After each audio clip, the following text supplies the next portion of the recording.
Hello friends, welcome to my channel. ഇന്ന് ഒരു അടിപൊളി ദിവസം കേട്ടോ. ഇന്നൊരു അടിപൊളി ദിവസമാണെന്ന് പറയാൻ കാരണം ഇന്ന് ഞങ്ങളൊരു ട്രിപ്പ് പോവുകയാണ്. അപ്പോൾ ഞങ്ങൾ പ്ലാൻ ചെയ്ത് ഒരു 2 ദിവസത്തെ ഒരു ട്രിപ്പ് പ്ലാൻ ചെയ്തേക്കാണ്. അപ്പോൾ ഈ ഒരു കോസ്റ്റ്യൂമാണ് കേട്ടോ ഞാൻ ഇട്ടേക്കുന്ന ഈ കോസ്റ്റ്യൂമാണ് ഞാൻ ഇന്ന് ടൂറിൻ്റെ ഫസ്റ്റ് ഡേ ഇടാൻ ഉദ്ദേശിക്കുന്നത്. ഇത് ഞാൻ സീമാസിൽ നിന്ന് എടുത്തൊരു ടോപ്പാണ്. പിന്നെ അതിൻ്റെ കൂടെ നമ്മുടെ നോർമൽ ബ്ലാക്ക് കളർ ലെഗിൻസാണ് ഞാൻ ഇട്ടേക്കുന്നത്. പിന്നെ ഞാൻ തല ഇങ്ങനെ കേട്ടോ കെട്ടിക്കൊടുത്തേക്കുന്നത്. കാരണം നമ്മൾ അഴിച്ചിട്ടാൽ പിന്നെ കാറിൽ പോകുമ്പോൾ ആകെ പറന്ന് അത് നാശമാവും അവിടെ എത്തുമ്പം. അപ്പോൾ ഞാൻ ഇതുപോലെ ഇങ്ങനെ കെട്ടി ക്ലിപ്പ് ചെയ്ത് വെച്ച് കൊടുത്തിട്ടുണ്ട്. അപ്പോൾ ഇതാണ് എൻ്റെ കോസ്റ്റ്യൂമും കാര്യങ്ങളൊക്കെ. അപ്പോൾ നമ്മൾ താമസിക്കാതെ ഇറങ്ങിയിട്ടുണ്ട്. ഇപ്പോൾ സമയം ഒരു 3:20 ആയിട്ടുണ്ടാവും. 3:20 ആയപ്പോൾ ഞങ്ങൾ ഇറങ്ങിയിട്ടുണ്ട്. ഞാനും അമ്മയും പിന്നെ ഞങ്ങൾ പിന്നെ ചേട്ടായി പിന്നെ 2 മക്കൾ, ഞങ്ങൾ 4 പേരും കൂടി ആവട്ടാണ് പോകുന്നത്. അപ്പം 3:20 എന്നൊക്കെ പറയുമ്പോൾ ഭയങ്കര ഇരുട്ടും കാര്യങ്ങളൊക്കെ ആയിരുന്നു. ആ ഒരു സമയത്ത് ഇറങ്ങാൻ കാരണം ട്രാഫിക്കൊന്നും കിട്ടാതെ പിള്ളേരെ കൊണ്ട് വെയിലൊക്കെ ആവുന്നതിന് മുമ്പ് ഉദ്ദേശിച്ച സ്ഥലത്ത് എത്തുക എന്നതാണ്. മൂന്നാറാണ് ഞങ്ങൾ പോകാൻ വേണ്ടി പ്ലാൻ ചെയ്തിരുന്ന സ്ഥലം കേട്ടോ. മൂന്നാർ പോകാൻ കാരണം എന്ന് വെച്ചാൽ അവിടെ ആകുമ്പോൾ ഒരു ഇളം തണുപ്പൊക്കെ കാണും. ചൂട് ഇത്ര കത്തി നിൽക്കുന്ന ഒരു ക്ലൈമറ്റ് ആയതുകൊണ്ട് അധികം തണുപ്പൊന്നും എക്സ്പെക്റ്റ് ചെയ്യുന്നില്ല. എങ്കിലും ആവശ്യത്തിനൊരു തണുപ്പ് കാണുമെന്ന പ്രതീക്ഷയിൽ തന്നെയാണ് ഞങ്ങളും പോയത്. കാരണം കുട്ടികളെ കൊണ്ടുപോകുമ്പോൾ അവർ ചൂടാകുമ്പോൾ ഇരിക്കില്ല. കാരണം മോൾക്ക് 7 മാസമായിട്ടേ ഉള്ളൂ, അവനായാലും 2.5 വയസ്സായിട്ടേ ഉള്ളൂ. അപ്പോൾ അവർ മാനേജ് ആവുന്ന കാലാവസ്ഥ നോക്കിയിട്ടാണ് ഞങ്ങൾ മൂന്നാർ സെലക്ട് ചെയ്തത്. അപ്പം നേരം പതിയെ വെളുത്ത് വരുന്നുണ്ട്. നിങ്ങൾക്ക് കണ്ടാൽ തന്നെ അറിയാം. പോകുന്ന വഴിയിലെ കാഴ്ചകളാണ് ഇതൊക്കെ. ഒരുപാട് ഹിൽ ഏരിയയും പിന്നെ ഒരുപാട് കാഴ്ചകൾ നമുക്ക് പോകുന്ന ഏരിയയിലുണ്ട്.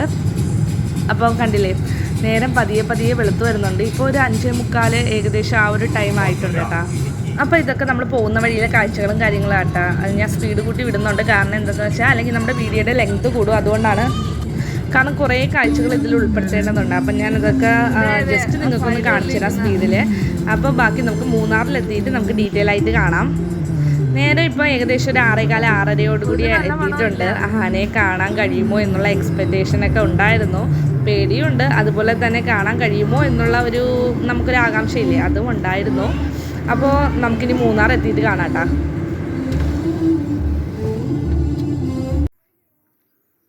ഞങ്ങൾ പോകുന്ന വഴിയിലൊന്ന് നിർത്തി ഇറങ്ങിയിട്ടുണ്ടായിരുന്നു കേട്ടോ. വേറെ ഒന്നുമല്ല, കുറച്ചധികം നേരം വണ്ടിയിൽ ഇരുന്നതിൻ്റെ ഒരു മടുപ്പൊന്ന് മാറ്റാൻ വേണ്ടി ജസ്റ്റ് ഒന്ന് വാക്ക് ചെയ്തു ഞങ്ങൾ.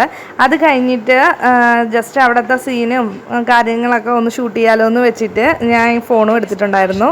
അപ്പോഴാണ് ഞാനൊരു കാഴ്ച കണ്ടത്. പ്ലാസ്റ്റിക്കിൻ്റെ ഒരു വൻ ശേഖരണം അവിടെ ഉണ്ടായിരുന്നത്. അതായത് ഈ പ്രകൃതിയെ നശിപ്പിക്കുന്നത് മനുഷ്യരാണെന്ന് പറയുന്നത് ഏറ്റവും വലിയ ഉദാത്തമായ കാഴ്ചയാണ് ഇപ്പം ഞാൻ നിങ്ങൾക്ക് കാണിച്ചു തന്നുകൊണ്ടിരിക്കുന്നത് കേട്ടോ. ദേ കണ്ടില്ലേ, എന്തോരം പ്ലാസ്റ്റിക് മാലിന്യങ്ങളാണ് കുന്നുകൂട്ടിയിട്ടേക്കുന്നത്. കണ്ടില്ലേ, പ്രകൃതിയിലെ ആ ഒരു മനോഹാരിത നമ്മൾ ആസ്വദിക്കുന്നതിന് പകരം പ്രകൃതിയെ നശിപ്പിക്കുകയാണ് സത്യത്തിൽ നമ്മൾ ചെയ്യുന്നതെന്ന് എനിക്ക് അപ്പോഴാണ് ബോധ്യപ്പെട്ട കേട്ടോ. ഒരു കുന്നോളം പ്ലാസ്റ്റിക് ഉണ്ടായിരുന്നു, കുപ്പികളും കവറുകളും ഒക്കെ ആയിട്ട് ഒരുപാടുണ്ടായിരുന്നു. അപ്പോൾ ഞാൻ നിങ്ങളെ ഒന്ന് കാണട്ടെ എന്ന് വിചാരിച്ചിട്ടാണ് അത് ഞാൻ ഷൂട്ട് ചെയ്തത്. എന്നിട്ട് ഞങ്ങൾ പിന്നെ അധികം നേരം അവിടെ നിന്നില്ല. കാരണം എനിക്ക് പിന്നെ ചെല്ലാനുള്ള സ്ഥലങ്ങളൊക്കെ വൈകും. അപ്പോൾ ഞങ്ങൾ വീണ്ടും അവിടെ നിന്ന് യാത്ര തിരിച്ചു. അപ്പോൾ മൂന്നാറിലോട്ട് പോകുന്ന വഴിക്ക് നമ്മൾ സാധാരണ കാണുന്ന കാഴ്ചകളാണ് നമ്മുടെ തേയിലത്തോട്ടങ്ങളും കാര്യങ്ങളും. അത് തന്നെയാണ് നിങ്ങൾ ഈ കാണുന്നത് മൊത്തം നമ്മുടെ തേയിലത്തോട്ടങ്ങൾ. കാണാൻ നല്ല ഭംഗിയുണ്ട് കേട്ടോ. ഇങ്ങനെ അടുക്കി അവർ നട്ടേക്കുന്നതും. സത്യത്തിൽ ഇതിൻ്റെ ഇടയിൽ നിന്ന് ഫോട്ടോ ഒക്കെ എടുക്കാൻ ഭയങ്കര വൈബായിട്ടാണ്. പക്ഷെ ഞങ്ങൾ ഇറങ്ങിയില്ല. കാരണം പിള്ളേരൊക്കെ ഉള്ളത് കൊണ്ടും പിന്നെ അല്ലെങ്കിൽ ചെല്ലുന്ന സമയം വൈകും എന്നതുകൊണ്ടും ഒക്കെ ഞങ്ങൾ പിന്നെ അങ്ങനെ വഴിയിൽ വലിയ കാര്യമായിട്ട് ഇറങ്ങാൻ നിന്നില്ല. പിന്നെ ആനയുടെയൊക്കെ ഒരു വെല്ലുവിളി ഉണ്ടല്ലോ, അതുകൊണ്ട് പിന്നെ റിസ്ക് എടുക്കേണ്ടെന്ന് വെച്ചിട്ട് ഞങ്ങളങ്ങനെ വഴിയിലൊന്നും നിർത്തി ഫോട്ടോ എടുക്കാൻ നോക്കിയിട്ടില്ല. പിന്നെ ഞങ്ങൾ ബുക്ക് ചെയ്തേക്കുന്ന ഹോട്ടലിൽ അവർ 2 മണിക്ക് മുമ്പ് അവിടെ കയറണമെന്നാണ് പറഞ്ഞേക്കുന്നത് കേട്ടോ. കാരണം അവിടെ ആന ഇറങ്ങുന്ന ഏരിയയാണ്. അപ്പം ആ റിസോർട്ടിൽ നമ്മൾ ഏകദേശം 2 മണിക്ക് മുമ്പ് കയറണമെന്നാണ് അവർ പറഞ്ഞിരുന്നത്. അപ്പം അങ്ങനെ കുറച്ച് പ്രശ്നങ്ങളും ഉള്ളത് കൊണ്ട് പിന്നെ ഞങ്ങൾ വിട്ടടിച്ച് പോവുകയാണ് ചെയ്തത്. അപ്പം യാത്രയ്ക്കിടയിൽ ഞങ്ങൾ ഫുഡ് അടിക്കാൻ വേണ്ടി പിന്നെ അവിടെ ഒരു കടയിൽ നിർത്തിയിട്ടുണ്ടായിരുന്നു. മൂന്നാറിൽ തന്നെ ഒരു ഹോട്ടലിലാണ് കയറിയത്. രാവിലത്തെ ഉറക്കമൊക്കെ കഴിഞ്ഞിട്ട് ഒരാൾ ഇരിക്കുന്നുണ്ട്. ചിരിക്കാൻ വേണ്ടി ചിരിപ്പിക്കാൻ ഞാൻ നോക്കുന്നുണ്ടെങ്കിൽ അവളെ യാതൊരു കൂസലില്ലാതെ നോക്കിക്കൊണ്ടിരിക്കുകയായിരുന്നു. അത്യാവശ്യം തണുപ്പുണ്ടായിരുന്നു കേട്ടോ. അത്യാവശ്യം തണുപ്പെന്ന് പറയുമ്പം കുറച്ച് തണുപ്പുണ്ടായിരുന്നു. ചൂട് ഫീൽ ചെയ്യുന്നുണ്ടായിരുന്നില്ല. രാവിലത്തെ ടൈം കൂടെ അല്ലേ, കുറച്ച് തണുപ്പ് ഫീൽ ചെയ്യുന്നുണ്ടായിരുന്നു. കന്നുകാലികളെ ഇതുപോലെ റോഡിൽ കൂടെ നിരനിരയായിട്ട് കൊണ്ടുപോകുന്നുണ്ടായിരുന്നു കേട്ടോ ഒരു അപ്പാപ്പൻ. രാവിലത്തെ ഫുഡടിയും പരിപാടികളൊക്കെ കഴിഞ്ഞിട്ട് ഞങ്ങൾ വീണ്ടും യാത്ര തിരിച്ചു. നിങ്ങൾ കാണുന്ന നിരനിര കാണുന്ന ഫുള്ളും തേയിലത്തോട്ടങ്ങളാട്ടോ. നിൽക്കുന്ന കാണാൻ നല്ല ഭംഗിയില്ലേ, ആ ഒരു ചരിഞ്ഞിട്ടുള്ള അതിൻ്റെ അടുങ്ങിയുള്ള നിപ്പ് കാണാൻ സൂപ്പറായിരുന്നു കേട്ടോ. വഴിയിലെ കാഴ്ചകളൊക്കെ വളരെ നന്നായിരുന്നു കേട്ടോ. നമ്മളെ മനസ്സിനെയും ഹൃദയത്തെയും ഒക്കെ കുളിർമ കൊഴിക്കുന്ന കാഴ്ചകൾ തന്നെയായിരുന്നു കേട്ടോ. പിന്നെ ഫ്രണ്ടിൽ ഇതുപോലെ മലകളിൽ നമുക്ക് ദൃശ്യം ഒരുക്കുന്ന പോലുള്ള സൂപ്പറായിട്ടുള്ള കാഴ്ചകളായിരുന്നു. അപ്പോൾ പോകുന്ന വഴിയിലെ കാഴ്ച ഞാൻ ജസ്റ്റ് കാണിക്കാം. അപ്പം നമ്മളുടെ ഫസ്റ്റ് സ്പോട്ടിൽ എത്തിയിട്ടുണ്ട്. അതായത് ഇരവികുളം നാഷണൽ പാർക്കിലാണ് നമ്മൾ ആദ്യം ചെന്നേക്കുന്നത്. അവിടെ ചെന്നപ്പോൾ അത്യാവശ്യം തണുപ്പുണ്ടായിരുന്നു. അപ്പോൾ ഞങ്ങൾ 2 പേർക്കും ക്യാപ്പ് വെച്ച് കൊടുത്തിട്ടുണ്ടായിരുന്നു. അപ്പോൾ കാറ്റടിച്ച് വെറുതെ തണുപ്പ് കൊണ്ട് പ്രശ്നമാവണ്ടല്ലോ എന്ന് വെച്ചിട്ട്. അപ്പം അവർ പറയുന്നത് വെച്ചാൽ ഈ വണ്ടിയിൽ 2 ഫാമിലിക്ക് പോവാം, അപ്പോൾ ആ പൈസ ഷെയർ ചെയ്തിടണം എന്നാണ് അവർ പറയുന്നത്. അപ്പോൾ ഞങ്ങൾ വന്ന് ഇനി ഒരു ഫാമിലിക്ക് വേണ്ടി ഞങ്ങൾ വെയിറ്റ് ചെയ്ത് അതിൻ്റെ ഇടയിൽ ഞങ്ങൾ കുറച്ച് ഫോട്ടോയൊക്കെ എടുത്ത് അതൊക്കെയാണ് ഇതെല്ലാം. അപ്പോൾ അധികം വൈകാതെ തന്നെ വേറൊരു ഫാമിലിയും കൂടെ വന്നിട്ടുണ്ടായിരുന്നു കേട്ടോ. അപ്പം ഞങ്ങൾ ഈക്വലായിട്ട് ഷെയർ ചെയ്തിടാമെന്ന് വിചാരിച്ചിട്ട് വണ്ടിയിൽ കയറിയിട്ടുണ്ടായിരുന്നു. ഞങ്ങൾ 3 പേരുണ്ടായിരുന്നു, അവർ 2 പേരേ ഉള്ളൂ. അപ്പോൾ കുറച്ച് 500 രൂപ കൂടുതൽ നമ്മളിടണം, ബാക്കി അവരിട്ടോളും. അപ്പോൾ പതിയെ നമ്മൾ യാത്ര തുടങ്ങിയിട്ടുണ്ട് കേട്ടോ. ഓപ്പൺ വണ്ടി ആയതുകൊണ്ട് കാഴ്ചകളൊക്കെ വിശാലമായിട്ട് കാണാം. അതിൻ്റെ ഇടയിൽ ഇരുന്നിട്ടുള്ള വീഡിയോ എടുക്കലും കാര്യങ്ങളൊക്കെയാണ് നിങ്ങളിപ്പം കാണുന്നത് കേട്ടോ. അതിലിരുന്നിട്ടുള്ള ഒരു പ്രത്യേക വൈബായിരുന്നു കേട്ടോ. അതിലിരുന്നിട്ടെടുത്ത ഫോട്ടോസാണ് ഇതൊക്കെ കേട്ടോ. സത്യത്തിൽ റേറ്റ് കുറച്ച് കൂടുതലാണെങ്കിലും അതൊരു പ്രത്യേക ഒരു രസം തന്നെയായിരുന്നു കേട്ടോ. ആ വണ്ടിയിൽ പോകാൻ വേണ്ടി യാത്ര ചെയ്ത്. കാരണം ഇങ്ങനെ അത് മേലോട്ട് ഇങ്ങനെ കുതിച്ച് ഇങ്ങനെ പോകുമ്പം നല്ല രസം, തണുത്ത ഇങ്ങനെ ഇളങ്കാറ്റ് നമ്മളിങ്ങനെ അടിച്ചുകൊണ്ടിരിക്കും നമ്മുടെ മുഖത്തൊക്കെ. നല്ലൊരു പ്രത്യേക ഒരു വൈബായിരുന്നു കേട്ടോ. അതൊക്കെ നമ്മൾ എന്തായാലും നമ്മൾ എക്സ്പീരിയൻസ് ചെയ്യേണ്ട ഒരു കാര്യം തന്നെയാണ് കേട്ടോ. ഇരവികുളം നാഷണൽ പാർക്കിൽ ആദ്യം ഒരു ബസ്സിൽ കൊണ്ടുപോകുമായിരുന്നു കേട്ടോ. പക്ഷെ ഇപ്പം വരയാടുകൾ മറ്റേ കുഞ്ഞുങ്ങളുമായിട്ട് നടക്കുന്നൊരു ടൈം ആയതുകൊണ്ട് അവരത് സ്റ്റോപ്പ് ചെയ്ത് ാണ് അവർ ഞങ്ങളോട് പറഞ്ഞത്. ഇപ്പം ഇതുപോലുള്ളൊരു കുഞ്ഞു വണ്ടിയിലാണ് കൊണ്ടുപോകുന്നത് കേട്ടോ. പോകുന്ന വഴിയൊക്കെ റോഡ് ഇങ്ങനെ ഇളകി കിടക്കുന്നതാണ്, അതുകൊണ്ട് തട്ടിയും തെറിച്ചും ഒക്കെയാണ് പോകുന്നത്. എങ്കിലും രസമുള്ള ഒരു ഇതായിരുന്നു. പോകുന്ന വഴിയിലൊക്കെ ഓരോ കാര്യങ്ങളും നമുക്ക് പറഞ്ഞു തരുന്നുണ്ടായിരുന്നു കേട്ടോ. ഓരോ കുഞ്ഞു പോയിന്റും നമുക്ക് പറഞ്ഞു തരുന്നുണ്ട്. പറഞ്ഞതെന്ന് വെച്ചാൽ ഇവിടെ ആന ഇറങ്ങാറുണ്ട് പതിവായിട്ട്. പിന്നെ അത് ആന വന്ന് ചവിട്ടി നശിപ്പിച്ച സ്ഥലങ്ങൾ, ഇടിച്ചിട്ട മണ്ണ്, അതൊക്കെ നമുക്ക് കാണിച്ചു തരണ്ടായിട്ടാ. ഞാനത് വീഡിയോയിൽ ഉൾപ്പെടുത്താൻ വേണ്ടി ശ്രമിക്കാം. അതുപോലെ തന്നെ പറയുന്നതെന്ന് വെച്ചാൽ ഇവിടെ പുലീനെ നേരിട്ട് കണ്ടിട്ടുണ്ടെന്നാണ് പറഞ്ഞത്. അതായത് അവർ 1 ഹാൻഡ് ഡിസ്റ്റൻസിൽ വണ്ടിയും പുലിയും തമ്മിൽ 1 ഹാൻഡ് ഡിസ്റ്റൻസിൽ വരെ അവർ കണ്ടിട്ടുണ്ട് എന്നുള്ള രീതിയിലാണ് അവർ പറഞ്ഞത്. സത്യമാണോ കള്ളമാണോ എന്നൊന്നും അറിയില്ല. പറയുകയുണ്ടായി. അവരിവിടെ ഉള്ളതല്ലേ, അപ്പോൾ കള്ളമാവാൻ സാധ്യതയില്ല. പിന്നെ മാനുകളും അങ്ങനെ കുറേ ജീവികളും അതിനെ പറ്റിയൊക്കെ അവർ ഡീറ്റെയിൽ ആയിട്ട് പറഞ്ഞു. പിന്നെ വരയാടുകളെ കാണിച്ചു തന്നിട്ടുണ്ടായിരുന്നു കേട്ടോ. ഞാൻ ഈ വീഡിയോയിൽ ഇൻക്ലൂഡ് ചെയ്തിട്ടുണ്ട്. നിങ്ങൾക്ക് കാണാൻ കിട്ടുന്നുണ്ടോയെന്നൊന്നും എനിക്കറിയില്ല.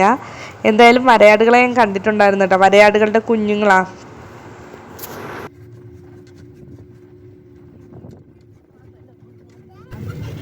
പോകുന്ന വഴിക്ക് ആനയിലൊക്കെ കാര്യങ്ങളൊക്കെ പറഞ്ഞിട്ട് പടയപ്പാന പോയ സ്ഥലങ്ങളും സംഭവങ്ങളൊക്കെ കുറിച്ച് പറയുകയുണ്ടായി.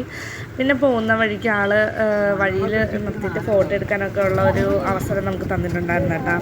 പിന്നെ എവിടെയോ ആന ഇടിച്ചിട്ട മണ്ണും സംഭവങ്ങളൊക്കെ കാണിച്ചു തന്നിട്ടുണ്ടായിരുന്നു. എനിക്ക് വീഡിയോയിൽ അത്ര ക്ലിയർ ആയിട്ട് ക്യാപ്ചർ ചെയ്യാൻ പറ്റിയിട്ടില്ല.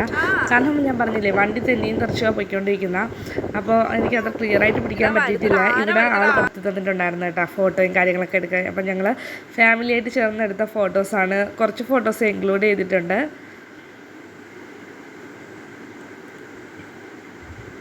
ആദ്യം ഞങ്ങളുടെ കുറച്ച് ഫോട്ടോസ് എടുത്ത് അത് കഴിഞ്ഞ് അമ്മയും ചേർത്തിട്ട് ഞങ്ങൾ 4 പേരും കൂടെ ഫോട്ടോസ് എടുത്ത്. അപ്പോഴാണ് ഞാൻ മുടി കെട്ടിയാൽ വെച്ചേക്കുന്നതെന്ന് ഓർത്ത് പിന്നെ മുടി അഴിച്ചിട്ടിട്ട് കുറച്ച് ഫോട്ടോസൊക്കെ എടുത്ത് കേട്ടോ. ഈ ഫോട്ടോസൊക്കെ എടുത്തു തന്നത് ആ വണ്ടി ഓടിച്ചിരുന്ന ആ ചേട്ടനാട്ടോ. അതായത് അവരുടെ സ്റ്റാഫാണ് എടുത്തു തന്നത്. ആൾക്ക് അങ്ങനെ ഭയങ്കര വലിയ ഹെഡ് വെയിറ്റ് ഒന്നും ഉള്ള ആളല്ല കേട്ടോ. അപ്പോൾ ആൾ തന്നെയാണ് ഫോട്ടോസൊക്കെ എടുത്തു തന്നത്. പിന്നെ അതിലിരുന്നിട്ടുള്ള കുറച്ച് വീഡിയോസും കൂടെ ഞാൻ പിടിച്ചിട്ടുണ്ടായിരുന്നു.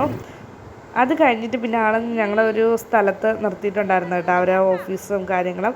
അത് കഴിഞ്ഞ് കുറച്ചങ്ങോട്ട് ഒരു വനത്തിലൂടെ ഉള്ളൊരു യാത്രയാണ് കേട്ടോ. അതെനിക്ക് കൃത്യമായിട്ട് പിടിക്കാൻ പറ്റിയിട്ടില്ല. കാരണം എന്താണെന്ന് വെച്ചാൽ കുഞ്ഞും കയ്യിലുണ്ടായിരുന്നു. അപ്പോൾ എല്ലാം കൂടെ പിടിച്ചിട്ട് നമ്മൾ വീഡിയോ കൂടെ എടുത്താൽ ചിലപ്പോൾ തട്ടിത്തന്നെ വീഴാൻ സാധ്യത ഉള്ളതുകൊണ്ട് എടുത്തിട്ടില്ല.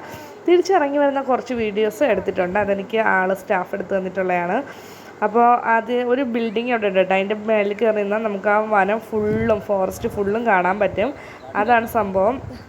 അവിടെ നിന്നിട്ടാണ് ഞങ്ങൾ വരയാടുകളെ കണ്ടേട്ടാ. അവിടെ നിന്നിട്ട് അവർ വരയാടുകളെ കാണിച്ചു തന്നിട്ടുണ്ടായിരുന്നു കേട്ടോ.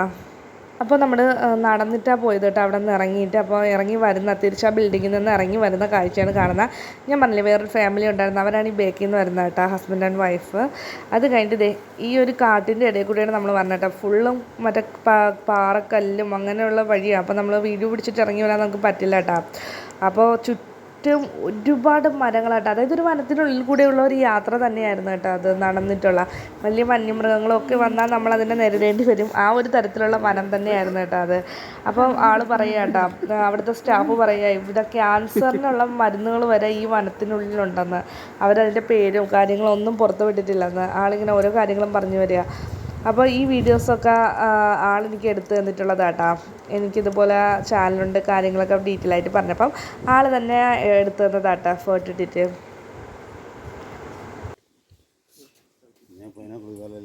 അപ്പോൾ അങ്ങനെയൊക്കെയാണ് നമ്മുടെ ഇരവികുളത്തെ വിശേഷങ്ങൾ. അപ്പോൾ ഞങ്ങൾ അധികം വൈകാതെ അവിടെ നിന്ന് ഇറങ്ങുകയുണ്ടായി. അപ്പോൾ അവിടുത്തെ സ്റ്റാഫ് ഞങ്ങളോട് പറഞ്ഞതെന്ന് വെച്ചാൽ പടയപ്പ ആന അവിടെ ഇറങ്ങിയിട്ടുണ്ട്, അപ്പോൾ നിങ്ങൾ സൂക്ഷിച്ചു പോവുക, കാരണം അവരെ ഫോറസ്റ്റ് ഉദ്യോഗസ്ഥന്മാർ അവിടെ പോയിട്ടുണ്ട് ഗണ്ണുമായിട്ട്, അങ്ങനെയാണ് പറഞ്ഞത്. അപ്പോൾ ഞങ്ങൾ പോകുന്ന വഴിയിൽ കാണാൻ സാധ്യതയുണ്ട്. പിന്നെ ഞങ്ങൾ രണ്ടാമത് പോയ സ്പോട്ടാണ് കാന്തല്ലൂർ കേട്ടോ. കാന്തല്ലൂർ വഴിക്ക് ആണ് ഞങ്ങൾ പിന്നെ രണ്ടാമത് സെലക്ട് ചെയ്തത്. അപ്പോൾ അവിടുത്തെ കാഴ്ചകളും ഞാൻ വീഡിയോ എടുത്തിട്ടുണ്ട്. അപ്പോൾ പോകുന്ന വഴിയിലെ കുറച്ച് കാഴ്ചകൾ ഇൻക്ലൂഡ് ചെയ്തിട്ടുണ്ട്, അത് നിങ്ങൾ കണ്ടു നോക്കൂ. കാന്തല്ലൂർ നമ്മൾ പോകാൻ കാരണം എന്ന് വെച്ചാൽ അവിടെ ആപ്പിൾ മരമുണ്ട്, ചന്ദന മരമുണ്ട്, പിന്നെ സ്ട്രോബെറി തോട്ടമുണ്ട് എന്നൊക്കെ പറഞ്ഞ് കേട്ടിട്ടാണ് ഞങ്ങൾ പോകാമെന്ന് വെച്ചേട്ടാ. കുറച്ച് സ്പോട്ടുകളുണ്ടല്ലോ എന്ന് വിചാരിച്ച് കാണാമെന്ന് വിചാരിച്ചിട്ടാണ് പോകാൻ വിചാരിച്ചത്. അപ്പോൾ ഇതാണ് നമ്മുടെ സ്ട്രോബെറി തോട്ടം കേട്ടോ. അവർ പറഞ്ഞ ആ സ്ട്രോബെറി തോട്ടം ഇതാണ്. അപ്പോൾ പോകുന്നുണ്ട്. വലിയ കാര്യമായിട്ടുള്ള സ്ട്രോബെറി ഒന്നും കണ്ടാന്ന് ചോദിച്ചാൽ ബുഷ് പോലെയാണ് ഈ സ്ട്രോബെറി ചെടി നിൽക്കുന്നത് കേട്ടോ. അപ്പോൾ അതിൽ കായ്ക്കളൊക്കെ ഉണ്ടായിരുന്നു. പിന്നെ ആ സ്ട്രോബെറി ഉപയോഗിച്ചിട്ടുള്ള ജാം, വൈന്, സ്കോഷ് ഇങ്ങനത്തെ ഐറ്റംസും കുറേയൊക്കെ ഉണ്ടായിരുന്നു കേട്ടോ. നമുക്ക് ആവശ്യമുണ്ടെങ്കിൽ നമുക്ക് അവിടെ നിന്ന് മേടിക്കാം. ഞങ്ങളുടെ തൃശ്ശൂർ ജില്ലയിൽ തന്നെ ഉള്ള ഒരു വ്യക്തിയാണ് അവിടെ വന്നിട്ട് സ്ഥലം റെൻറ്റിന് എടുത്തിട്ട് ഇതുപോലെ കൃഷി നടത്തി അവരവിടെ ഇപ്പോൾ സെറ്റായിരിക്കുക കേട്ടോ. അയാൾ പറഞ്ഞത് അവിടെ ഇടയ്ക്കിടയ്ക്ക് ആന ഇറങ്ങാറുണ്ട്, പിന്നെ കാട്ടുപോത്തിൻ്റെ ശല്യമൊക്കെ ഉണ്ടാകാറുണ്ടെന്നൊക്കെയാണ് ആൾ പറഞ്ഞത് കേട്ടോ. പക്ഷെ കുറച്ച് ഇടുങ്ങിയ വഴിയായിരുന്നു കേട്ടോ, കാറ് കൊണ്ടുപോകാൻ പറ്റത്തില്ല. അതുകൊണ്ട് നമ്മൾ കുറച്ചധികം ദൂരം നടക്കേണ്ടി വന്ന്. അപ്പോൾ അതിൻ്റെ നല്ലൊരു ക്ഷീണം നമുക്കുണ്ടായിരുന്നു കേട്ടോ. ഈ നടന്ന് പോയി ഇത്രയും കാണേണ്ട കാഴ്ച അവിടെ ഉണ്ടാകുന്ന ചോദിച്ചാൽ ഇല്ലെന്ന് തന്നെയാണ് എൻ്റെ അഭിപ്രായം. അതിൽ കാണുന്നൊരു അപ്പൂപ്പ ഇല്ലേ, ആളാണ് ഞങ്ങളെ കൂട്ടിയിട്ട് പോയത് കേട്ടോ. ആളൊരു വഴിയിൽ നിന്ന് ഇങ്ങനെ പോകുന്ന വണ്ടികളൊക്കെ തടഞ്ഞു നിർത്തിയിട്ട് ഈ സ്പോട്ടിലോട്ട് കൊണ്ടുപോകുന്ന ഒരു വ്യക്തിയാട്ടാ. അതുവഴി ആൾക്ക് കുറച്ച് പൈസ കിട്ടും എന്നുള്ള പ്രതീക്ഷയിലാണ് ആൾ കയറി പറ്റുന്നത് ഓരോ കാറിലും. നമ്മൾ വഴി അറിയാത്തതുകൊണ്ട് ആളെ പിടിച്ച് കയറ്റിയിട്ട് നമ്മൾ അയാൾ പറയുന്ന സ്പോട്ട് പോയി കാണും. ആപ്പിൾ ചെടി കാണിച്ചു തരാം, സ്ട്രോബെറി കാണിച്ചു തരാം എന്നൊക്കെ പറഞ്ഞിട്ടാണ് ആൾ ഞങ്ങളെ കൊണ്ടുപോയത്. പക്ഷേ ആൾ പറഞ്ഞതുപോലെയുള്ള ആപ്പിൾ ചെടിയൊന്നും കാണാൻ വേണ്ടി ഞങ്ങൾ നിന്നില്ല. കാരണം സ്ട്രോബെറി തോട്ടം കാണാൻ തന്നെ അത്യാവശ്യം കുറച്ച് നല്ല ദൂരം നടക്കേണ്ടി വന്നു കേട്ടോ. അപ്പോൾ തന്നെ ഞങ്ങൾ പിന്നെ തളർന്നു കുറച്ച്, കാരണം പിള്ളേരെയും കൊണ്ട് വേണം നടക്കാൻ. അപ്പോൾ അത്ര സുഖമുള്ള കാര്യമല്ല അത്. അപ്പോൾ പിന്നെ ഞങ്ങൾ ആൾ ആപ്പിൾ തോട്ടം കാണിച്ചു തരാമെന്ന് പറഞ്ഞപ്പോഴും ഞങ്ങൾ വേണ്ടെന്ന് പറയുക ചെയ്തത്. അപ്പം അതായിരുന്നു ആൾ പറഞ്ഞ സ്ട്രോബെറി തോട്ടം കേട്ടോ. അവിടെ ഇങ്ങനെ സ്ട്രോബെറിയുടെ വലിയ പ്ലാസ്റ്റിക്കിലുള്ള രൂപമൊക്കെ വെച്ചിട്ടുണ്ടായിരുന്നു. അത്ര വലിയ സ്ട്രോബെറി തോട്ടം എന്നൊന്നും പറയാനൊന്നുമില്ല കേട്ടോ. പക്ഷേ അവരവിടെ തന്നെ ഇതാക്കി ജാമൊക്കെ ഉണ്ടാക്കുന്നതെന്നാണ് അവർ അവകാശപ്പെടുന്നത്. അതിൻ്റെ ചെറിയൊരു വീഡിയോ ആണ് ഞാൻ ഈ കാണിച്ചേക്കുന്നത് കേട്ടോ.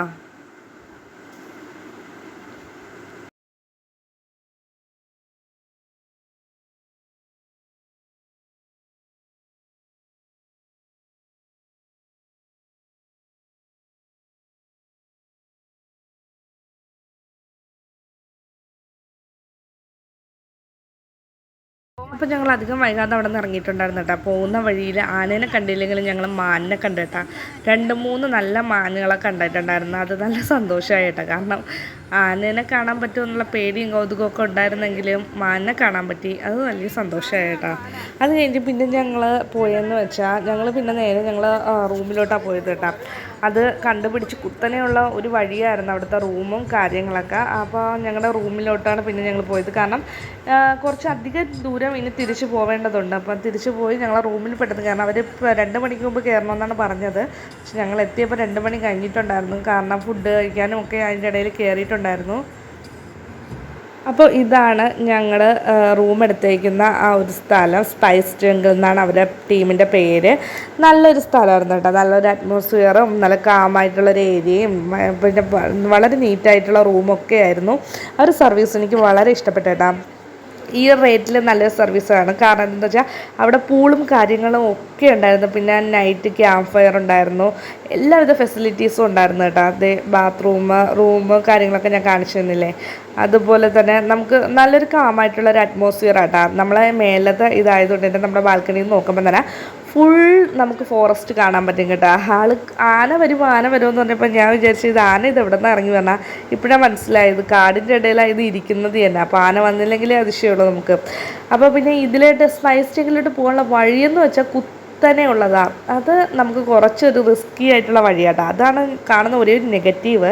ഫസ്റ്റ് ടൈം കൊണ്ട് വണ്ടി ഇറക്കുന്നവർ ശരിക്കും അതിലൊന്ന് പേടിക്കും കേട്ടോ. കാരണം വണ്ടി ഇറക്കിയിട്ട് തിരിച്ച് കയറ്റാനൊക്കെ കുറച്ചൊന്ന് ബുദ്ധിമുട്ടാണ്. അവർ സ്റ്റാഫ് പുഷ്പം പോലെ എടുത്തിട്ട് വരും. നല്ല സ്റ്റാഫ് സർവീസൊക്കെയാണ് കേട്ടോ. കാരണം അവർ തന്നെയാണ് നമ്മുടെ ലഗേജസൊക്കെ എടുത്ത് റൂമിലേക്ക് ആക്കി തരണത്. ഫുൾ കാര്യങ്ങൾ അവർ തന്നെയാണ് കേട്ടോ. ഇതാണ് ആ റിസോർട്ടിലെ പ്രധാനപ്പെട്ട ഒരു അട്രാക്ഷൻ കേട്ടോ. അതെ, ഈ ഒരു പൂള് വലിയൊരു പൂളാട്ടാ ഇത്. പക്ഷെ കോമൺ പൂളാണ്. പിന്നെ കുട്ടിയൊക്കെ അങ്ങനെ സെക്ഷൻ തിരിച്ച് അവർ വെച്ചിട്ടുണ്ട്. ഫാമിലി ഇറങ്ങുന്ന സമയത്ത് സിംഗിൾസ് ഇറങ്ങാൻ പാടില്ല. അതായത് ജെൻസ് സെപ്പറേറ്റ് ഇറങ്ങുന്ന ടൈംസിൽ ഫാമിലീസ് വരാൻ പാടില്ല. അല്ലാത്ത ടൈം ഫാമിലീസിന് അലോ ചെയ്തിട്ടുണ്ട്. ഇപ്പോൾ ഏകദേശം ഒരു 6-7 മണിയായിട്ടാണ്. മൂന്നാറാണ്. അപ്പോൾ സംഭവം നല്ല തണുപ്പെന്ന് വെച്ചാൽ നല്ല തണുപ്പാട്ടാ. നമുക്ക് ഉച്ചയ്ക്ക് അത്ര തണുപ്പ് ഫീൽ ചെയ്യും. വൈകുന്നേരം ആയപ്പോൾ നല്ല തണുപ്പായി. വെള്ളമൊക്കെ എന്ന് വെച്ചാൽ തണുത്ത് നമ്മൾ ഐസ് വെള്ളം എന്ന് പറയില്ലേ, ആ ഒരു രീതിയിൽ തണുത്തായിരുന്നു കേട്ടോ. ഞാൻ പൂളിലിറങ്ങാൻ വേണ്ടി മാത്രമായിട്ട് കുളിക്കാതെ കാത്തിരിക്കുകയായിരുന്നു കേട്ടോ. പൂളിലിറങ്ങിയതിന് ശേഷം കുളിക്കാമെന്ന് വെച്ചിട്ട്. പക്ഷേ നിരഞ്ജൻ്റെയൊക്കെ കുളി കഴിഞ്ഞതാണ്. പക്ഷേ അവൻ വെള്ളം കണ്ടപ്പോൾ എടുത്ത് ചാടുക ചെയ്തേട്ടാ. വളരെ സൂപ്പറായിട്ടുള്ളൊരു എക്സ്പീരിയൻസ് ആയിരുന്നു കേട്ടോ. പൂളിൽ കളിക്കാമെന്ന് വെച്ചാൽ ആർക്കാണ് ഇഷ്ടമല്ലാത്തത്. എനിക്ക് അവിടുത്തെ ഏറ്റവും കൂടുതൽ ഇഷ്ടപ്പെട്ട ഈ പൂളാട്ടോ. അതുകൊണ്ടാണ് പറഞ്ഞത് ഈ ഒരു റിസോർട്ട് അഫോർഡബിൾ പ്രൈസ് ആട്ടോ. കാരണം നമുക്ക് രാവിലത്തെ ബ്രേക്ക്ഫാസ്റ്റ് അവർ ഫ്രീ ആയിട്ട് തരുന്നുണ്ട്. പിന്നെ ഈ പൂളുണ്ട്. പിന്നെ അതുപോലെ തന്നെ ബാൽക്കണി വ്യൂ, അങ്ങനെ കുറേ കാര്യങ്ങളുണ്ട്. നീറ്റാണ് അവരുടെ റൂമും കാര്യങ്ങളും സർവീസും എല്ലാം. സ്റ്റാഫുകളും എല്ലാം സൂപ്പറായിട്ടാണ്. നിങ്ങളവിടെ ചെന്നാൽ ഈ ഒരു റിസോർട്ട് നിങ്ങൾ ബുക്ക് ചെയ്യാൻ പറ്റുമെങ്കിൽ നിങ്ങൾ ബുക്ക് ചെയ്യുക. എനിക്ക് ഇത് താല്പര്യമായതാണ്. ഇനി ചെന്നാലും ഞങ്ങൾ അവിടെ അല്ലെങ്കിൽ വേറൊരു സ്ഥലത്ത് നോക്കിയിട്ടുണ്ടായിരുന്നു കേട്ടോ. അത് കിട്ടുകയാണെങ്കിൽ അത് ബുക്ക് ചെയ്യുക, അല്ലെങ്കിൽ ഇത് ബുക്ക് ചെയ്യുക എന്നുള്ള രീതിയിലാണ് ഞങ്ങളിരിക്കുന്നത്. അത്രയ്ക്ക് നല്ലൊരു അറ്റ്മോസ്ഫിയറും കാര്യങ്ങളൊക്കെ ആട്ടാ. ഏകദേശം സമയം ഒരു 6:45-7 മണി ആയിട്ടുണ്ട് കേട്ടോ. അതിൻ്റെ ഒരു ഇരുട്ടാണ്. പക്ഷേ അവരുടേതായിട്ടുള്ള വാം ലൈറ്റും കാര്യങ്ങളൊക്കെ ആ പൂളിൻ്റെ ഭംഗി കുറച്ചും കൂടെ ഒന്ന് എടുത്ത് കാണിക്കുകയാണ് കേട്ടോ. അപ്പോൾ ലാസ്റ്റ് എനിക്ക് വിശാലമായിട്ട് കളിക്കാൻ വേണ്ടി പൂള് കിട്ടി കേട്ടോ. കാരണം ബാക്കിയുള്ളവരൊക്കെ കയറിപ്പോയപ്പോൾ ഞാനും ചേട്ടായിയും പിന്നെ നിരഞ്ജനും മാത്രമായി. അപ്പോൾ ഞങ്ങൾ അവിടെ പൂളിൽ കളിക്കുന്നുണ്ട്. പിന്നെ ഒരു ഉണ്ണി ഉണ്ടായിരുന്നു, ഒരു കൊച്ച്. അവനപ്പോൾ അപ്പുറത്ത് പിള്ളേരുടെ സെക്ഷനിലാണ് കളിച്ചുകൊണ്ടിരിക്കുന്നത് കേട്ടോ. നല്ല രസമുണ്ടായിരുന്നു. ആദ്യം ഇറങ്ങാൻ ഭയങ്കര തണുപ്പും കാര്യങ്ങളൊക്കെ ആയിരുന്നു. പിന്നെ അത് നമുക്കൊരു ആ വെള്ളത്തിൽ നിന്ന് അതൊരു ശീലമാവും കേട്ടോ.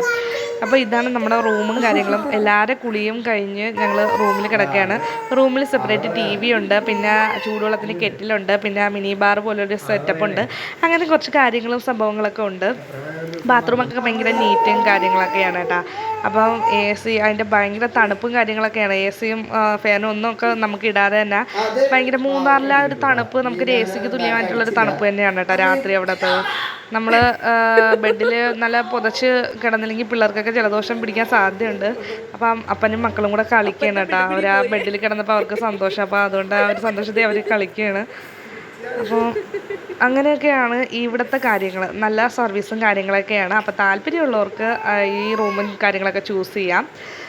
അപ്പോൾ ഫുഡാണ് കേട്ടോ. രാത്രി ഞങ്ങൾ ഫുഡ് വിളിച്ച് പറയുക. ഇവിടെ ഫോൺ സർവീസ്. അപ്പോൾ ഞങ്ങൾ വിളിച്ച് പറഞ്ഞ് അവർ കൊണ്ടുവരണം. അവർക്ക് ഇവിടെ ഹോട്ടൽസും കാര്യങ്ങളൊക്കെ ഉണ്ട്. അപ്പോൾ അവർ നമുക്ക് കൊണ്ടുവന്ന് തരികയാണ് ചെയ്തത് കേട്ടോ. അത് കഴിഞ്ഞിട്ട് ഫുഡടിയും കാര്യങ്ങളൊക്കെ കഴിഞ്ഞിട്ട് ക്യാമ്പ് ഫയർ എന്നൊരു പ്രധാനപ്പെട്ട ഒരു അട്രാക്ഷൻ ഇവിടെ ഉണ്ട് കേട്ടോ. അതാണ് വേറൊരു കാര്യം എടുത്ത് പറയേണ്ടത്. അവർ ഫുഡ് കഴിക്കുന്ന ടൈം 8:30 പറയുന്നത് കേട്ടോ. ആ ഒരു ടൈമിൽ തന്നെ അവർ പാട്ട് സ്റ്റാർട്ട് ചെയ്ത് തുടങ്ങും. ക്യാമ്പ് ഫയറിനുള്ള പാട്ടുകൾ സ്റ്റാർട്ട് ചെയ്ത് തുടങ്ങും. ഓരോരോ ഫാമിലികളായിട്ട് അവരുടെ ഫുഡടിയും കാര്യങ്ങൾ കഴിയുന്ന അനുസരിച്ച് ഇവിടെ വന്ന് ജോയിൻ ചെയ്യണം. അതാണ് അവർ ഉദ്ദേശിക്കുന്ന കാര്യം കേട്ടോ. അപ്പം ഞങ്ങളുടെ ഫുഡടിയും കാര്യങ്ങളൊക്കെ കഴിഞ്ഞിട്ട് പിന്നെ ഫുഡ് കുറച്ച് റേറ്റ് കൂടുതൽ. അത് എടുത്ത് പറയേണ്ട ഒരു കാര്യമാണ്. ബിരിയാണിക്കൊക്കെ ഒരു ചിക്കൻ ബിരിയാണിയൊക്കെ നമ്മൾ ഓർഡർ ചെയ്താൽ ഒരു 300 രൂപ ആ ഒരു റേഞ്ചിലൊക്കെ ആവും കേട്ടോ. അത് പ്രതീക്ഷിച്ച് വേണം നമ്മൾ ഫുഡ് ഓർഡർ ചെയ്യാൻ വേണ്ടി. പിന്നെ ഓരോ ഫാമിലി ഇങ്ങനെ വന്ന് ജോയിൻ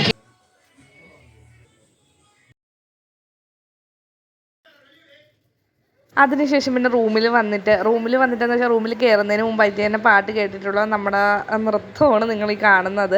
അവിടെ കുറച്ച് പേര് ഡാൻസ് ചെയ്യാനുണ്ടായിരുന്നു. അപ്പം ജസ്റ്റ് ഒന്ന് ജോയിൻ ചെയ്താണ് നിങ്ങളിപ്പം കണ്ടത് കേട്ടോ, നിരഞ്ജനയായിട്ട് ചേർന്നിട്ട്. അത് കഴിഞ്ഞ് നമ്മൾ രാത്രി റൂമിലേക്ക് വന്നിട്ടുണ്ട്. അപ്പം രണ്ടുപേരും നടുക്ക് കിടത്തിയിട്ട് അവരെ സന്തോഷമാണ് കേട്ടോ മുഖത്ത് കാണുന്ന. അവൾക്ക് ചിരി വരിക, അതിനുശേഷം അവനെ നോക്കി ചിരിക്കുന്നത്, എന്നെ നോക്കി ചിരിക്കുന്നത്, അതൊക്കെയാണ് കാണുന്നത് കേട്ടോ. അവർ മാറി ഇങ്ങനെ വീട് മാറി അവർ നിൽക്കില്ലേ, അപ്പോൾ അതിൻ്റെ ഒരു സന്തോഷമാണ് അവരുടെ മുഖത്ത് ഇങ്ങനെ നിങ്ങളിങ്ങനെ കണ്ടുകൊണ്ടിരിക്കുന്നത് കേട്ടോ. ഇപ്പോൾ പിറ്റേ ദിവസം രാവിലെ കേട്ടോ ഇത്. അപ്പോൾ ഒരു 6:30 ഒരു ടൈമാണ് കേട്ടോ. അറ്റ്മോസ്ഫിയറും നേച്ചറൊക്കെ നിങ്ങളൊന്ന് കണ്ടോട്ടാ. സൂപ്പർ വൈബാണെന്ന് വെച്ചാൽ സൂപ്പർ വൈബാണ്. കാരണം കിളികളുടെ ആ ഒരു ശബ്ദവും പിന്നെ ആ ഒരു തണുപ്പും അതൊക്കെ ഒരു പ്രത്യേക വൈബാട്ടോ, അത് പറയാതിരിക്കാൻ വയ്യ. Good morning. Hi. Hi. Good morning. Good morning. Okay. Bye. Bye. അപ്പം ഞാൻ നിങ്ങളോട് പറഞ്ഞില്ലേ, രാവിലത്തെ ബ്രേക്ക്ഫാസ്റ്റ് അവർ ഈ ഒരു ചാർജിൽ ഇൻക്ലൂഡഡ് ആണ്. അപ്പോൾ ഇതാണ് നമ്മളുടെ ബ്രേക്ക്ഫാസ്റ്റ് ഏരിയ കേട്ടോ. ഇവിടെ ബൊഫേ സെറ്റപ്പാണ്. അതായത് അവരിങ്ങനെ വെച്ചേക്കും, നമുക്ക് പോയി ആവശ്യമുള്ള എത്രയാണോ അത്രയും ക്വാണ്ടിറ്റി എടുത്ത് നമുക്ക് കഴിക്കാവുന്നതാണ്. അപ്പോൾ ഞങ്ങൾ ഈ ടേബിളിലായിരുന്നത്, ഞാനും അമ്മയും ചേട്ടായും പിന്നെ പിള്ളേരും. ഉണ്ടായിരുന്ന കറികളും കാര്യങ്ങളും ഇതൊക്കെയാണ്. പിന്നെ ദോശ ഉണ്ടായിരുന്നു, പൂരി ഉണ്ടായിരുന്നു, ഇഡ്ഡലി ഉണ്ടായിരുന്നു, പിന്നെ ജ്യൂസ് ഉണ്ടായിരുന്നു, പിന്നെ എഗ്ഗ് ഉണ്ടായിരുന്നു, അതുപോലെ കോഫി ഉണ്ടായിരുന്നു.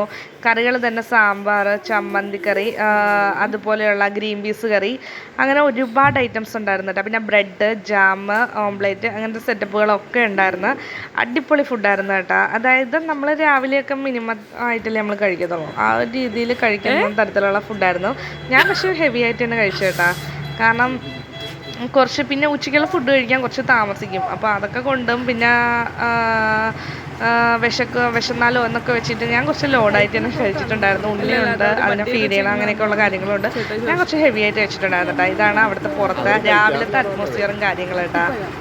രാത്രി ഞാൻ കാണിച്ചെന്ന് എത്രമാത്രം നിങ്ങൾക്ക് കാണാൻ പറ്റുമെന്നറിയില്ല, അതുകൊണ്ട് ജസ്റ്റ് ഒന്ന് കാണിച്ചെന്ന് മാത്രം. പിന്നെ അവിടുന്ന് അധികം വൈകാതെ തന്നെ നമ്മൾ ഇറങ്ങി. അത് കഴിഞ്ഞ് വരുന്ന വഴിക്ക് കുതിരയെ കണ്ടപ്പോൾ കുതിരയിൽ കയറണമെന്ന് വിചാരിച്ചിട്ട് കുതിരയിൽ ചാടി കയറുന്നതാണ് നിങ്ങൾ ഈ കാണുന്നത്. പക്ഷേ എന്താണ് സംഭവിച്ചതെന്ന് വെച്ചാൽ നിങ്ങൾ മനസ്സിലാക്കണം, കുതിരയ്ക്ക് പൊക്കം കൂടുതലാണ്. അവർ ആ ഒരു കല്ലോ ഒരു തടിയോ ഒന്നും വെച്ച് തന്നിട്ടില്ല. അപ്പോൾ എൻ്റെ അടുത്ത് ചാടി കയറുന്നു, ഞാൻ ഇങ്ങനെ കയറാനാ. അപ്പോൾ അത് വേണ്ടെന്ന് വെച്ചിട്ട് ഞങ്ങൾ വീണ്ടും യാത്ര തുടർന്നില്ല. എനിക്കൊന്നാമത് കുതിരയെ പേടിയാണ്. അപ്പോൾ കുതിര വല്ലത് എന്നെ കണ്ട് തള്ളിയിട്ടോ വല്ലതും ചെയ്താൽ എനിക്ക് പേടിയാന്ന് വെച്ചിട്ട് ഞാൻ പിന്നെ ഓടി വരിക ചെയ്തട്ടാ. അപ്പം ഇന്ന് ശനിയാഴ്ച ആയിട്ടുണ്ട് കേട്ടോ ഈ ഒരു ദിവസം. അപ്പോൾ ഹോളിഡേ ആയതുകൊണ്ട് തന്നെ ഭയങ്കര തിരക്കെന്ന് വെച്ചാൽ ഭയങ്കര തിരക്കാണ്. വെള്ളിയാഴ്ച ആയിരുന്നപ്പോൾ തലേ ദിവസം അത്ര തിരക്കുണ്ടായിരുന്നു, പക്ഷേ ശനിയാഴ്ച ഇപ്പം നല്ല തിരക്കായി. ഇപ്പം നമ്മൾ പോയിക്കൊണ്ടിരിക്കുന്ന വട്ടവട എന്ന സ്ഥലത്തേക്കാണ് കേട്ടോ. നിങ്ങൾക്ക് അറിയായിരിക്കും, മൂന്നാറിൽ വന്നാൽ പിന്നെ വട്ടവടയിൽ പോകാതെ പോകുന്നവരാരും ഉണ്ടാവില്ല കേട്ടോ. അപ്പം അവിടെ പോകുന്ന വഴികളെന്ന് വെച്ചാൽ എൻ്റെ മുന്നേ ഒരു രക്ഷയില്ലാത്ത അറ്റ്മോസ്ഫിയറും നേച്ചറുമാണ് കേട്ടോ. അതായത് പ്രകൃതി അനുഗ്രഹിച്ച് നൽകിയിട്ടുള്ള സൗന്ദര്യ കാഴ്ചകളെന്നൊക്കെ നമ്മൾ പറയില്ലേ, ആ വിധത്തിലുള്ള കാഴ്ചകളും കാര്യങ്ങളൊക്കെയാണ് കേട്ടോ. അടിപൊളിയാണ് കാണാൻ കേട്ടോ. നിങ്ങൾ കണ്ടു നോക്കേട്ടോ. അതിൻ്റെ ഇടയിൽ വെച്ചിട്ട് ഞങ്ങളൊരു സ്ഥലത്ത് ഇറങ്ങിയിട്ടുണ്ടായിരുന്നു. അവിടെ ഉള്ള ഒരു വലിയൊരു ഡാം പോലത്തെയൊക്കെ ഒരു സെറ്റപ്പാണ് കേട്ടോ ഇത്. ഈ കളറിൽ തന്നെയാണ് കേട്ടോ അത് കാണുന്നത്. അല്ലാതെ ക്യാമറയിലൂടെ നിങ്ങൾക്ക് ഗ്രീൻ കളറിൽ കാണുന്നതല്ല, ഇതേ കളറിൽ തന്നെയാണ് കാണുന്നത്. ഒരു വലിയൊരു അതിൽ മീനൊക്കെ ഉണ്ടെന്നാണ് പറഞ്ഞത്. മീനെന്ന് വെച്ചാൽ ചെറിയ മീനൊന്നുമല്ല കേട്ടോ, വലിയ കിലോ കണക്കിന് വലിപ്പത്തിലുള്ള മീനുകളുണ്ട് എന്നൊക്കെയാണ് അവിടെയുള്ള ആൾക്കാർ പറഞ്ഞത് കേട്ടോ. അത് ഈ കടയിലെ ചേട്ടനാണ് പറഞ്ഞത് കേട്ടോ. അപ്പോൾ അവിടെ നിന്ന് കോണ് മേടിക്കാമെന്ന് വെച്ചിട്ട് ഞങ്ങൾ ഇറങ്ങിയതാണ്. കാരണം ഉണ്ണികൾ കയ്യിലുള്ളത് കൊണ്ട് അവർക്ക് വിശന്നാലോ എന്ന് വെച്ചിട്ട് കോണ് മേടിക്കാം, നിരഞ്ജന താല്പര്യമാണ് എന്ന് വെച്ചിട്ട് കയറിയതാണ്. അപ്പോൾ ആൾ കോണെടുത്ത് ചുട്ട് തരാമെന്ന് പറഞ്ഞു. അപ്പം ഞാനത് അതിൻ്റെ വീഡിയോ ചെറുതായിട്ടൊന്ന് പിടിച്ചിട്ടാണ്. കാരണം കോണ് അങ്ങനെ ചുട്ട് ഇതാക്കുന്നത് ഞാൻ കണ്ടിട്ടില്ല. അപ്പോൾ കോണ് ചുട്ടത് കാണാമല്ലോ എന്ന് വെച്ചിട്ട് ഞാൻ അതിൻ്റെ വീഡിയോ എടുക്കുന്നുണ്ട്.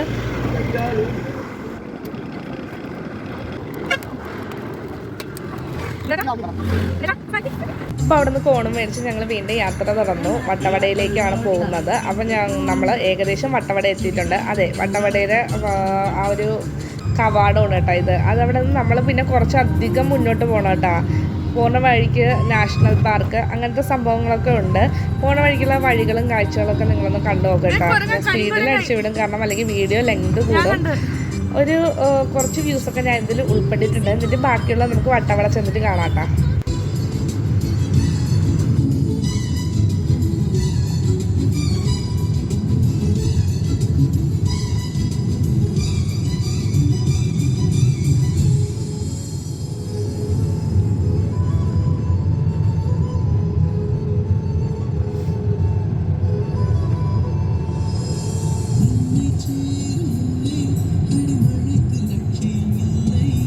വട്ടവട എത്തി അവിടെ ട്രക്കിംഗ് ആണ് പ്രധാനപ്പെട്ട കാര്യം കേട്ടോ. അതായത് നമ്മുടെ കാർ അവിടെ പോവില്ല, അപ്പം ഇതുപോലെയുള്ള ജീപ്പിൽ കയറേണ്ടി വരും. ചെറിയ ജീപ്പും ഉണ്ട്, പിന്നെ വലിയ ജീപ്പും ഉണ്ട്. അതിലേത് വേണമെന്നുള്ളത് നമുക്ക് ചൂസ് ചെയ്യാം. അവിടെ ഉണ്ടായിരുന്ന വലിയ ജീപ്പ് മാത്രമേ ഉണ്ടായിരുന്നുള്ളൂ കേട്ടോ. അവർ പറഞ്ഞത് വേണമെങ്കിൽ നിങ്ങൾക്ക് ഇത് ഒറ്റയ്ക്കും എടുക്കാം, അല്ലെങ്കിൽ 2 ഫാമിലി ആയിട്ട് എടുത്താൽ അത് ഷെയർ ചെയ്യുകയും ചെയ്യാമെന്ന്. അവർ പറഞ്ഞാൽ നിങ്ങൾ ഒറ്റയ്ക്ക് എടുക്കുന്നതായിരിക്കും നല്ലത്, അല്ലെങ്കിൽ നിങ്ങൾ ഇറങ്ങുന്ന സ്ഥലത്ത് അവർക്ക് ഇറങ്ങണമെന്നില്ല, ചിലപ്പോൾ അവർ ഇറങ്ങുന്ന സ്ഥലത്ത് നിങ്ങൾക്ക് ഇറങ്ങണമെന്നില്ല. അപ്പോൾ അതൊരു തർക്കമാവും. അതിനെക്കാട്ടി ഒറ്റയ്ക്ക് എടുക്കാൻ പറഞ്ഞിട്ട് അവർ കമ്പൽ ചെയ്യുക ചെയ്തത് കേട്ടോ. സത്യത്തിൽ 2 ഫാമിലിയോ 3 ഫാമിലിയോ ഒക്കെ ചേർന്നെടുക്കുന്നതാണ് നല്ലതെന്നാണ് എൻ്റെ പേഴ്സണൽ അഭിപ്രായം. കാരണം എന്താണെന്ന് വെച്ചാൽ 2000 രൂപ ഒരു ഫാമിലിക്ക് പോകാൻ വേണ്ടി ഉള്ള ഈ ജീപ്പിൽ ചാർജ് വരുന്നത് കേട്ടോ. അതിന് തക്കയായിട്ടുള്ള കാഴ്ചകൾ വട്ടവട ഉണ്ടാകുമെന്ന് ചോദിച്ചാൽ ഓരോരുത്തരുടെ വ്യൂ പോയിന്റ് പോലെ ഇരിക്കും. എനിക്ക് അത്ര വലിയ കാഴ്ച തോന്നില്ല. 1-2 സൈറ്റുകളൊക്കെ നന്നായിട്ട് ഇഷ്ടപ്പെട്ടു. അതായത് ഒരു വാട്ടർഫാൾ ഉണ്ട്, അത് ഇഷ്ടപ്പെട്ട്, പിന്നെ കുറച്ച് നാച്ചുറൽ ആയിട്ടുള്ള വ്യൂസും കാര്യങ്ങളൊക്കെ ഇഷ്ടപ്പെട്ട്. അല്ലാതെ ഇവർ പറയുമ്പോൾ ഈ 2000 രൂപയ്ക്കുള്ള കാഴ്ചകളൊക്കെ ഉണ്ടാകുമെന്ന് ചോദിച്ചാൽ ഇല്ലെന്ന് തന്നെ പറയേണ്ടി വരും. അതുകൊണ്ടാണ് പറഞ്ഞത് ഒരു 2-3 ഫാമിലി വന്നിട്ടാണ് നിങ്ങൾ ആ ജീപ്പിൽ കയറണമെങ്കിൽ പൈസ ഷെയർ ചെയ്തിടാൻ പറ്റും. അപ്പോൾ അതായിരിക്കും ബെറ്റർ. കാരണം അല്ലാതെ നമ്മൾ പോകുന്നത് നമുക്ക് നഷ്ടമാട്ടോ. കാരണം ഈ 2000 രൂപ കൊടുത്തിട്ട് കാണേണ്ട കാഴ്ചകളൊന്നും വട്ടവടയിലുണ്ടെന്ന് എനിക്ക് തോന്നുന്നില്ല. പോകുന്ന വഴിക്കുള്ള കാഴ്ചകളൊക്കെ ജസ്റ്റ് ഞാനൊന്ന് കാണിച്ചു തരാം. അവർ 2-3 സ്പോട്ടുകൾ കാണിച്ചു തന്നിട്ടുണ്ടായിരുന്നു. സിനിമ ഷൂട്ടിംഗ് നടന്ന സ്ഥലവും അതും ഇതൊക്കെ എന്ന് പറഞ്ഞ് കുറച്ച് കാണിച്ചു തന്നിട്ടുണ്ടായിരുന്നു. അതൊക്കെ എനിക്ക് വിശാലമായിട്ട് പിടിക്കാനൊന്നും പറ്റിയിട്ടില്ല. എങ്കിലും ഞാൻ അവിടുത്തെ സെൻട്രൽ ഓഫ് അട്രാക്ഷൻ ആയിട്ടുള്ള നമ്മുടെ വാട്ടർഫോൾ കാണിച്ചു തരാം കേട്ടോ. അതാണ് സൂപ്പർ കേട്ടോ. അത് കാണിച്ചു തരാം. അത് നല്ല രസമുണ്ട്. പക്ഷേ ഇറങ്ങിപ്പോകുന്ന വഴി ഭയങ്കര ദുർഘടമെന്ന് വെച്ചാൽ ഭയങ്കര ദുർഘടം കേട്ടോ. ഞങ്ങൾ പിള്ളേരെ നിരഞ്ജനയും അമ്മയും മേലെ നിൽക്കുക, അവർക്ക് താഴോട്ട് ഇറങ്ങി വരാൻ പറ്റിയില്ല. അപ്പം ഞാനും ചേട്ടായി നിരഞ്ജനും കൂടെയാണ് താഴോട്ട് പോയത് കേട്ടോ. ഭയങ്കര അവരിപ്പം വഴി തെളിക്കുന്നുണ്ട്, എങ്കിലും ഭയങ്കര ദുർഘടമായിട്ടുള്ള വഴിയാട്ടോ. അത് ഒരു അമ്മാമ്മയുടെ ഒരു പ്രൈവറ്റ് പ്രോപ്പർട്ടി ആട്ടോ. ഇപ്പോൾ അതൊരു ടൂറിസ്റ്റ് പ്ലേസാക്കി മാറ്റിയേക്കാണ്. അപ്പം പാർക്കിംഗ് സ്ഥലവും എല്ലാം ആളുടേത് തന്നെയാട്ടോ. ആളുടെ പ്രോപ്പർട്ടിയിൽ വരുന്നതാണ്. അപ്പോൾ അതൊരു ടൂറിസ്റ്റ് പ്ലേസ് ആക്കിയാലോ എന്നുള്ള രീതിയിൽ ഇപ്പോൾ ഫ്രീ ആയിട്ടാണ് എല്ലാവരെയും കയറ്റി വിടുന്നത്. എനിക്ക് തോന്നുന്നു നാളെ ഒരു കാലത്ത് അത് ചിലപ്പോൾ ചാർജിലായിരിക്കും ആൾക്കാരെ കയറ്റുന്നതെന്ന്. കാരണം അവർ വഴിവെട്ടലും കാര്യങ്ങളും ഒക്കെ തകൃതിയായിട്ട് നടക്കുന്നുണ്ട്. അപ്പോൾ എന്തായാലും അവർ ഈ ഒരു ഉദ്ദേശത്തോടു കൂടി തന്നെ ആയിരിക്കും. അതിനനുസരിച്ച് കാണാനുള്ളതുണ്ട് കേട്ടോ. നല്ലൊരു നാച്ചുറലായിട്ടുള്ള വെള്ളച്ചാട്ടം കണ്ടോ. നിങ്ങൾ കണ്ടില്ലേ, കുത്തനെയുള്ള വഴി നമ്മൾ കഷ്ടപ്പെട്ട് പിടിച്ച് പൊത്തി വേണം. ഞാനൊക്കെ ചെരുപ്പൊക്കെ ഊരിയിട്ട് പൊത്തിപ്പിടിച്ചാണ് ഇറങ്ങിയത് കേട്ടോ. നല്ല തെളിഞ്ഞ വെള്ളം കേട്ടോ. തെളിഞ്ഞെന്ന് വെച്ചാൽ നല്ല തെളിഞ്ഞ വെള്ളം. പക്ഷേ പാറ നല്ല ചെറുകലുണ്ട് കേട്ടോ. പാറ ശ്രദ്ധിച്ചു 2 തവണ ചേട്ടായി നിരഞ്ജനും ചെറുകിയിട്ടുണ്ടായിരുന്നു. അവർ പാറ ചവിട്ടിയാണ് നടന്നത്. മണലിൽ ചവിട്ടി നടന്ന പ്രശ്നമില്ല. പാറ ചവിട്ടി നടന്നപ്പോൾ 2 തവണ ചെറുകിയിട്ടുണ്ടായി. നല്ല തെളിഞ്ഞ വെള്ളം, അതുപോലെ നല്ല സൂര്യപ്രകാശമൊക്കെ അടിക്കുമ്പോൾ നല്ല നമുക്ക് ഒരു പ്രത്യേക വൈബാട്ടാ. അതൊക്കെ എനിക്ക് ഭയങ്കരമായിട്ട് ഇഷ്ടപ്പെട്ടു. വട്ടവട വന്നില്ല ഇഷ്ടപ്പെട്ട ഒരു പ്രധാനപ്പെട്ട കാര്യം ഇത് മാത്രമാട്ടാ. 2000 രൂപയ്ക്ക് ഈ ഒരു കാര്യം ഉണ്ടാകുന്ന വെച്ചാൽ ഇല്ലെന്ന് തന്നെ പറയേണ്ടി വരും. അതാണ് ഞാൻ പറഞ്ഞത്, നിങ്ങൾ ഷെയർ ചെയ്ത് വേണമെങ്കിൽ കയറുക. ജീപ്പിൽ പോകാൻ ട്രക്കിങ് ആഗ്രഹിക്കുന്നുള്ള ആളാണെങ്കിൽ ഒറ്റയ്ക്ക് ഒരു ഫാമിലി ആയിട്ട് കയറുമ്പോൾ 2000 രൂപ നമ്മൾ കയ്യിൽ നിന്ന് എടുത്ത് വെച്ച് കൊടുക്കേണ്ടി വരും. എന്നാൽ 3 പേരൊക്കെ കയറി 500 രൂപ ആ ഒരു രീതിയിൽ ഷെയർ ഇട്ട് പോകും. അപ്പം നോക്കിയേ, ഇതൊക്കെയാണ് ആ ഒരു വാട്ടർഫാൾ കേട്ടോ. വാട്ടർഫാൾ പൊളിയാണ്. അത് ഒരു രക്ഷയില്ലാത്ത ഒരു കുഞ്ഞ് അരുവിയുടെ ഫീലും കണ്ടില്ലേ. അത് ആ വെള്ളം ഒഴുകുമ്പോൾ കാണുമ്പോൾ തന്നെ നല്ല തണുത്ത വെള്ളം കേട്ടോ. ആ ഒരു വെയിലിൻ്റെ ഇതും ആ തണുത്ത വെള്ളമൊക്കെ നമ്മൾ കാലുകൊണ്ട് അടിക്കുമ്പോൾ നമുക്ക് ഭയങ്കര ഒരു മനസ്സിനൊരു പ്രത്യേക വൈബാട്ടാണ്. നിരഞ്ജൻ ശരിക്കും വെള്ളത്തിൽ കിടന്ന് കളിക്കുന്നതായിരുന്നു. പിന്നെ അധികം നേരം ഞങ്ങളവിടെ നിന്നില്ല. കാരണം എന്തെന്ന് വെച്ചാൽ പെട്ടെന്ന് ഇറങ്ങിയില്ലെങ്കിൽ പിന്നെ ഇവിടെ വരുമ്പോൾ വീണ്ടും പുലർച്ചെയാവും. അതുകൊണ്ട് ഞങ്ങൾ കുറച്ച് നേരമൊക്കെ ഒന്ന് വെള്ളത്തിൽ കളിച്ചിട്ട് വീണ്ടും ഞങ്ങൾ യാത്ര തുടർന്നു. വട്ടവട വീണ്ടും കുറേ കാര്യങ്ങൾ കാണാനുണ്ടെന്നും പറഞ്ഞ് വീണ്ടും ജീപ്പിൽ കുറേ നേരം യാത്ര ചെയ്തിട്ടാണ്. അപ്പോൾ പോകുന്ന വഴിക്ക് എനിക്ക് ഊട്ടിപ്പൂവ് ആൾ പറിച്ചു തന്നിട്ടുണ്ടായിരുന്നു. ഡ്രൈവർ ഇറങ്ങി ഊട്ടിപ്പൂവ് വേണമെന്ന് ചോദിച്ചിട്ട് വഴിയിൽ നിന്ന് പറിച്ചു തന്നിട്ടുണ്ടായിരുന്നു. സാധാരണ നമ്മൾ ഊട്ടിയിലൊക്കെ പോകുമ്പോൾ പൈസ കൊടുത്ത് വാങ്ങിക്കുന്ന സാധനമല്ലേ, ഇത് ചേട്ടൻ എനിക്ക് ഫ്രീ ആയിട്ട് പറിച്ചു തന്നു കേട്ടോ. പിന്നെ ഇങ്ങനത്തെ കുറച്ച് കാഴ്ചകളും കാര്യങ്ങളൊക്കെ കാണാനുണ്ടായിരുന്നു വട്ടവടയിൽ. ഒരു 10, 12, 13 സ്പോട്ട് ഉണ്ടെന്ന് അവർ പറഞ്ഞിട്ടാണ് നമ്മളെ ജീപ്പിൽ കയറ്റുന്നത് കേട്ടോ. 13 സ്പോട്ട് അവർ കാണിച്ചൊക്കെ തരും. എന്നാൽ അത് അത്ര പ്രധാനപ്പെട്ട സ്പോട്ടൊന്നും അല്ല കേട്ടോ. അതിൽ ഈ വാട്ടർഫാളൊക്കെ ഉണ്ട്, ശരിയാണ്. അത് കഴിഞ്ഞിട്ട് പിന്നെ കാണിക്കുന്നത് എന്തോ സിനിമ ഷൂട്ടിംഗ് നടന്ന സ്ഥലം, പിന്നെ ഇതുപോലെ നേച്ചർ അങ്ങനെയൊക്കെ പറഞ്ഞിട്ടാണ് കയറ്റുന്നത് കേട്ടോ. പിന്നെ സ്ട്രോബെറി കൊണ്ടുവന്നിട്ടുണ്ടായിരുന്നു ഇടയ്ക്ക് വെച്ച് വണ്ടിയിൽ വെച്ചിട്ട്. നല്ല വലിപ്പമുള്ള സ്ട്രോബെറി 600 രൂപയാട്ടോ കിലോയ്ക്ക്. അത് കഴിഞ്ഞിട്ട് ഞങ്ങൾ വട്ടവടയിൽ നിന്ന് പിന്നെ ഇറങ്ങിയിട്ടുണ്ടായിരുന്നു കേട്ടോ. വട്ടവടയിൽ നിന്ന് ഇറങ്ങിയിട്ട് ഞങ്ങൾ വീണ്ടും യാത്ര തിരിച്ചിട്ടുണ്ടായിരുന്നു. കാരണം ഇനി അധികം ഇറങ്ങാൻ വൈകിയാൽ ചിലപ്പം ഞങ്ങൾ വീട്ടിലെത്താൻ താമസിക്കും. അപ്പോൾ പോകുന്ന വഴിക്ക് വീണ്ടും ഒരു ഡാമിൻ്റെ അവിടെ ഇറങ്ങിയിട്ടുണ്ടായിരുന്നു കേട്ടോ. ആ ഡാമിൻ്റെ കാഴ്ച, ഡാമിൻ്റെ പേരും കാര്യങ്ങളൊന്നും എനിക്ക് ഓർമ്മയില്ല. അപ്പം ആ ഡാമാണ് കേട്ടോ ഇത്. നിറയെ വെള്ളവും കാര്യങ്ങളൊക്കെ ഉള്ള ഒരു ഡാമാണ്. അത്യാവശ്യം ഹോളിഡേ ആയതുകൊണ്ട് നല്ല തിരക്കും കാര്യങ്ങളൊക്കെ ഉണ്ടായിരുന്നു കേട്ടോ. പെട്ടെന്ന് ഞാൻ ആ ഡാമിൻ്റെ ഒരു വ്യൂ ഒന്ന് ജസ്റ്റ് ഒന്ന് കാണിച്ചു തരാം കേട്ടോ നിങ്ങൾക്ക്.